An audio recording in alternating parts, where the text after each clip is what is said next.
Magandang umaga.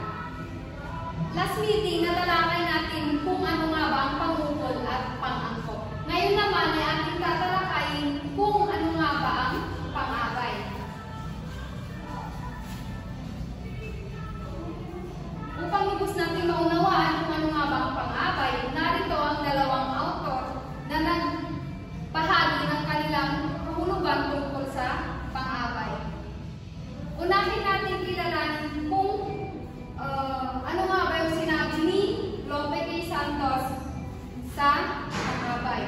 Ayon kay Lope K. Santos, tinukoy niya ang pang-abay bilang mga salitang nagbibigay turing sa pandiwa, pang-uwi at kapwa pang-abay.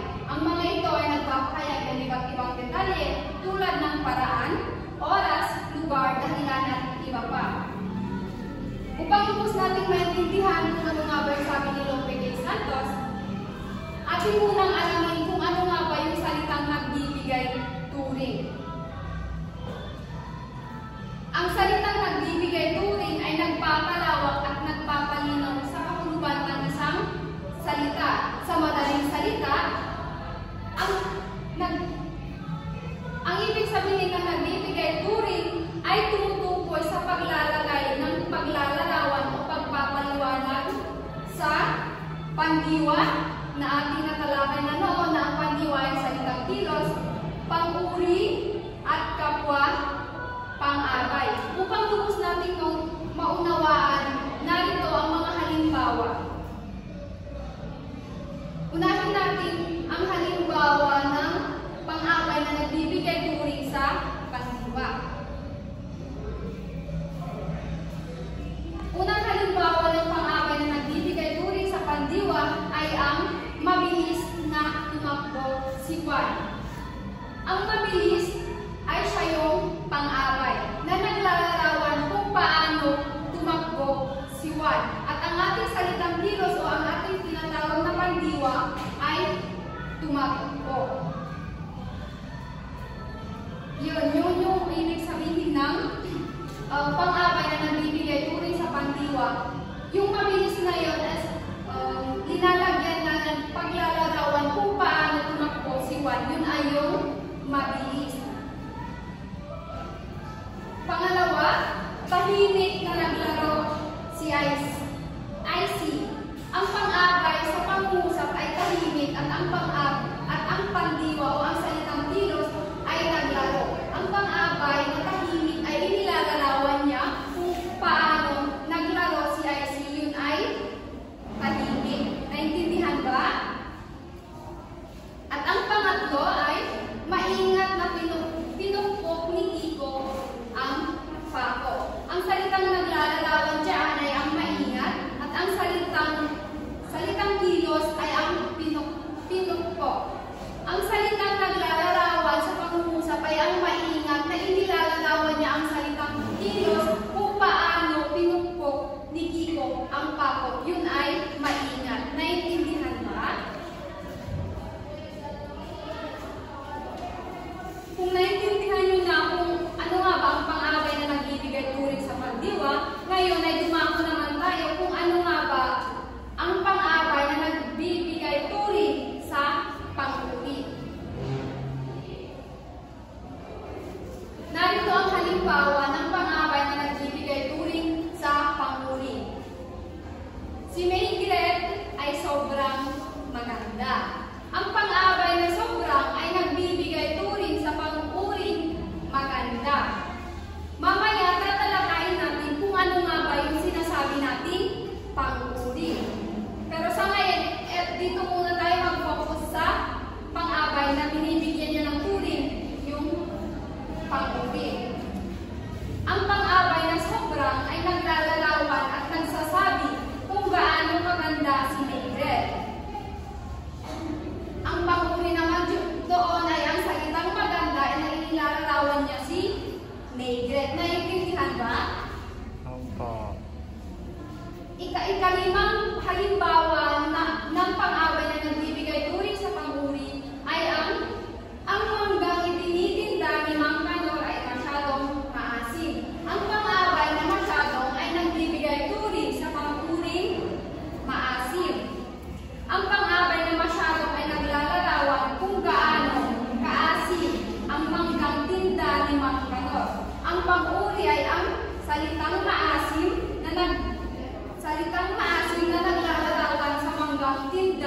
limang galon.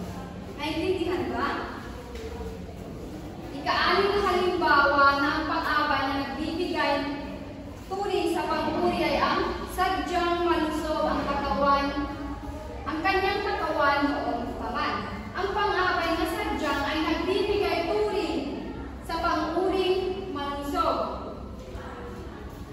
Ang pang-abay na sadyang ay naglalarawan sa pang-uring malusog. Inilalarawan ng pang-abay kung ano ang kanyang katawan noon pa man. Yun ay malusog. Ang pang-uri diyan ay ang salitang malusog na naglalarawan ng kanyang katawan noon pa man. Alam kong naintindihan naman ninyo kung ano yung ibig kong gustong sabihin. Kaya dumako naman tayo kung ano nga bang pang-abay na nagbibigay turing sa kapwa pang-abay. Kapitong halimbawa ay tumakbo siya ng masyadong mabilis. Ang pang-abay na masyadong ay nagbibigay turing sa pang-abay na mabilis. Itong dalawang yan ay kapwa pang-abay na nagpapakita kung gaano kabilis tumakbo ang isang tao. Yun ay yung masyadong mabilis. Ikawalang halimbawa ay ang lubos na masaya siyang nakapasa sa eksamen. Ang pang-abay na lubos ay nagbibigay turing sa masaya. Ang lubos ay binibigyan niya ng turing kung ano nga ba yung nararamdaman niya noong nakapasa sa eksamen. Yun ay masaya. Ito ay nagpapahayag ng matinding kasiyahan. At ang pang-abay na nagsasaad ng panahon naman ay ito yung mga halimbawa. Kahapon ay umulan ng malakas. Ang pang-abay na kahapon ay nagsasaad ng panahon ng pag-ulan. Ang pang-abay na nagsasaad ng panahon ay sumasagot sa tanong na kailan. Kaya yung pang-abay doon is yung kahapon na sumasagot sa kailan umulan ng malakas. Yun ay yung kahapon. At ikasampung halimbawa ng pang-abay na nagsasaad ng panahon ay mamaya ay maglalaro kami sa parke. Ang pang-abay na mamaya ay nagsasaad kung kailan magaganap ang paglalaro sa parke. Yun ay yung mamaya. Kasi maglalaro pa lamang sila. Kaya nagamit yung pang-abay na mamaya. So yun yung binigyang turing ni Lope A. Santos. Sana'y malinaw sa ating lahat.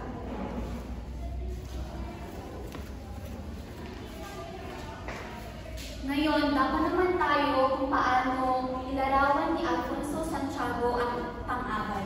Ayon kay Santiago, ang pang-abay ay mga salitang nagbibigay ng karagdagang impormasyon sa pandiwa, pang-ori o pagpapang-abay. So, ibig sabihin, hindi ito binabawasan o binabago ang kahulugan ng pandiwa, pang-ori o pagpapang-abay. Para mas lalo natin maunawaan, narito ang inihanda namin mga halimbawa. Dahan-dahan siyang pumantik ng hagdan. So, ang ginamit na pang-abay nito ay ang dahan-dahan na inilalarawan niya kung paano siya pumantik ng hagdan, na kung saan ang salitang pumantik ay isang pandiwa. Ikalawa naman ay mabilis na naligo si Maria.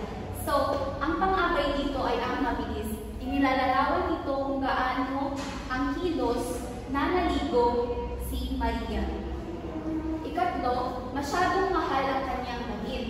So dito naman, ang salitang pang-uri ay ang salitang mahal. At ang pang-abay naman na ginamit ay ang salitang masyado. Nilalarawan dito kung ano ang kalidad ng damit, ng kanyang damit. Ikaapat, sobrang gwapo ni Mark. So dito, ang pang-abay na pangungusap na sobrang gwapo ni Mark ang pang-abay dito ay ang sobrang. Inilalarawan nito ang antas ng kagabuhan ng Mar. Ikalima, talagang mabagal umunlad ang taong naman. Dito sa katwa pang-abay, inilalarawan dito ang salitaring pang-abay, na kung saan ang talagang ay salitang pang-abay at ang mabagal ay salitaring pang-abay, na kung saan ito ay naglalarawan kung gaano kaunlad, kung gaano kabagal umunlad ang tao. Sa mga halimbawang ito, makikita natin kung paano binibigyang linaw ng mga pang-abay ang kahulugan ng mga salita. Nagbibigay sila ng karagdagang impormasyon na nagpapalinaw sa kahulugan ng pangungusap. Maliwanag? Ngayon, dako naman tayo sa mga uri ng pang-abay. Una, ang pang-abay na pamaraan. So, ang pang-abay na pamaraan ay isang uri ng pang-abay na nagsasaad kung paano ginawa ang isang kilos o pangyayari. Inilalarawan dito ang paraan, estilo, o paraan ng paggawa ng isang aksyon.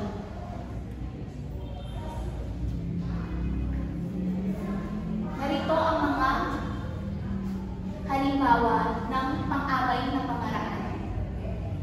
So, bago yun, ang pang-abay na pamaraan ay nagpapakita ng paraan o kung paano ginagawa ang kilos. So dito, sumasagot ito sa tanong na paano. O kung sa Ingles ay tawagin natin adverb of manner. Halimbawa, mahilig siyang tumawa kumpara sa iba. Paano siya tumawa? Mahilig. Ikalawa, dahan-dahan binuksan ni John ang pintuan. Paano binuksan ni John ang pintuan? Dahan-dahan. Umiyak ng malakas ang sanggol. Paano umiyak ang sanggol? Malakas. Sinagot ni Gregor na mahinahon ang kanyang guro. Paano sinagot ni Gregor ang kanyang guro? Mahinahon. Palihim siyang nakaliti kapag pinagmamasdan niya ang mga batang naglalaro. Paano niya pagmasdan ang mga batang naglalaro? Palihim. So yung mga ginamit na mahilig, dahan-dahan, malakas, mahinahon, at palihim ay mga halimbawa ng pang-abay na pamaraan. Ngayon, tapos na natin talakayin kung ano nga ba ang pang-abay na pamaraan.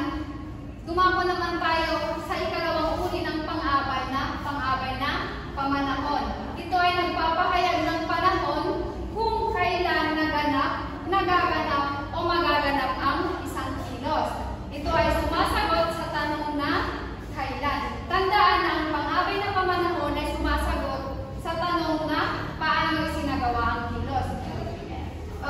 Dito naman sa pang-abay na pamanahon ay sumasagot sa tanong na kailan gagawin ang isang kilos. Tinatawag itong adverb of time sa wikang Ingles. Ito yung mga halimbawa ng pang-abay na pamanahon.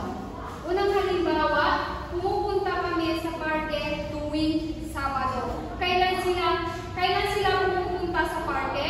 Tuwing Sabado. At ikalawang halimbawa ay tuwing Linggo ay nagsisimba kaming mag-anak. Kailan sila nagsisimbang mag-anak?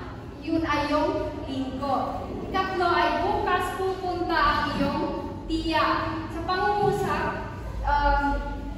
tinatanong kung kailan pupunta ang kanyang tiya. So ang pang-abay na pamanahon doon ay bukas. Kasi sumasagot sa tanong na kailan. At ang pang-apat ay araw-araw pumapasok si Angela. Panglima naman ay pupunta kami mamaya sa palengke. Kailan sila pupunta sa palengke? Mamaya.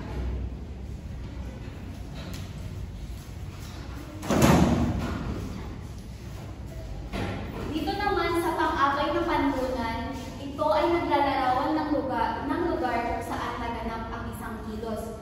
Sumasagot ito ng tanong na saan. O kung sa tawagin sa Ingles ay adverb of place. Narito ang inihanda naming mga halimbawa. Magtatanim ako ng halaman sa aming bakuran. So, saan? Saan kayo magtatanim? Saan ako magtatanim ng halaman? Sa aming bakuran. Nagpahinga kami sa ilalim ng puno. Saan kami nagpahinga? Sa ilalim ng puno. Sa Tinglayan, Kalinga, matatagpuan ang Sleeping Beauty. Saan matatagpuan ang Sleeping Beauty? Sa Tinglayan, Kalinga. Nagluluto si nanay sa kusina. Ang pang-abay na panlunan ay ang kusina. Dinala sa pagamutan ang mamang nasagasaan. Saan dinala ang mamang nasagasaan? Sa pagamutan. Ngayon, dako naman tayo sa mga estratehiya. Sa estratehiyang ito ay ubos prutas. Ito ay isang masayang estratehiya upang maengganyo silang pagtagumpayan ang lahat ng mga hamon na nakapaloob sa prutas o mga mangga. So upang lubos natin maintindihan, ide-demo ko na lang kung paano ito gawin. Ito ay angkop sa ika-6 na baitang at maaari itong gamitin sa parte ng application. Ito kung paano natin isaputuparan itong estratehiyang ito. May dalawang basket na naglalaman ng mga mangga. At sa likod ng mga manggang ito ay may mga salitang pang-abay na pamaraan, panganahon, panlunan. Ang gagawin nyo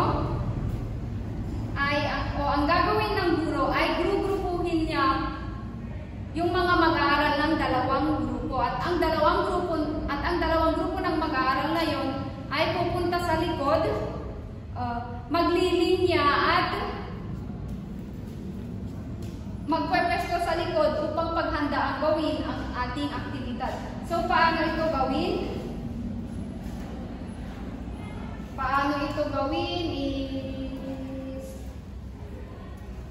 Ang gagawin dito is magplaplano yung bawat grupo magplaplano kung sino nga ba yung unang sasabak sa laro. So ang dalawang grupo maglalaban is may unang sasabak sa laro. Ang gagawin ng dalawang grupo ay mapuunahan silang pag nagbudyat na ang guro na pwede nang simulan ng activity, mapuunahan yung dalawang grupo na pumunta sa harapan, bubunot ng isang mangga at babasahin kung ano nga ba yung nasa likod kung ano nga bang salita yung nasa likod ng mangga, at ang gagawin ay paunahan silang sumulat, gamitin ang mga ito sa isang pangungusap. Isusulat nila, gagamitin nila itong salita na to para bumuo ng isang pangungusap. At pagkatapos nilang magsulat na ginamit nilang ang salitang ito na kanilang nabunot, ay tatakbo ulit sila sa likod at ipapasa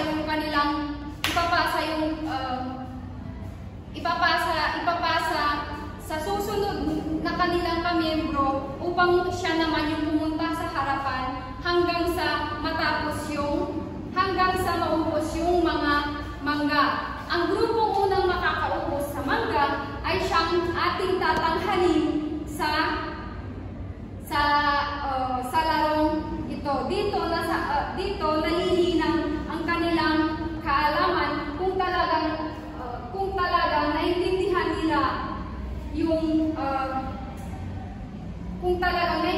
nila yung kanilang paksa. So yun yung ating tinatawag na ubos prutas. Ito ay hawig sa estratehiyang ubos prutas. Yun yung una nating estratehiya sa pang-abay.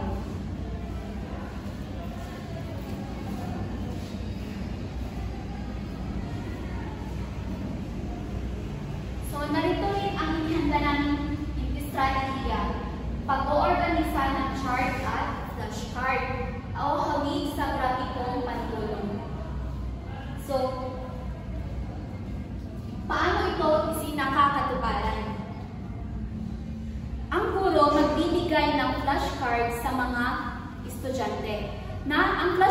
ito ay naglalaman ng mga salitang pang-abay o mga uri ng mga pang-abay. So, ang guro, bibigyan lahat ng mga estudyante. Kapag nabigyan na lahat, sasabihin ng guro sa mga estudyante na ang mga hawak na flashcards ay ipasok sa inihanda naming chart dito sa harapan, na kung saan narito ang uri ng mga pang-abay. Narito ang pang-abay ng pamaraan, pang-abay ng pamanahon, at pang-abay na panlona. Halimbawa, kung ang isang estudyante ay nakahawak ng salitang matyaga, saan ba naaangkop ang salitang matyaga? So, ang bata, ilalagay niya ang matyaga sa uring pamaraan. At ganun din, tuloy-tuloy hanggang lahat ng estudyante ay matapos.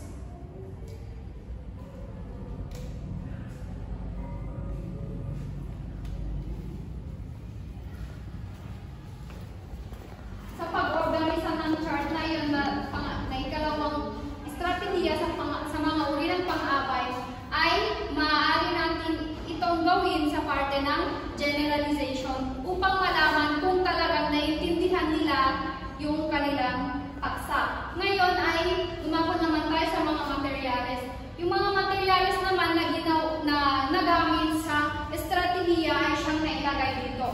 Ito yung mga basket na may lamang prutas, mga chart, flashcard, and then yun yung chart, flashcard at basket.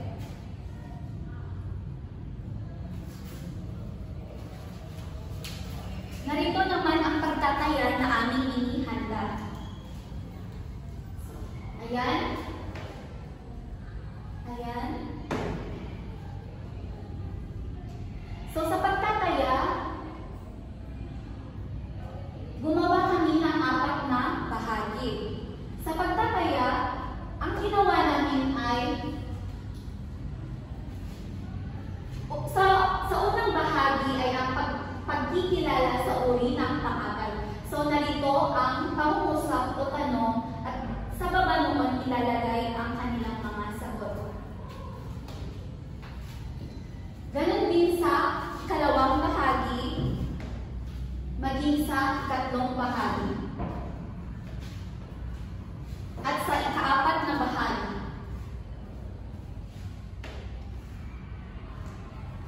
So, doon na nagtatapos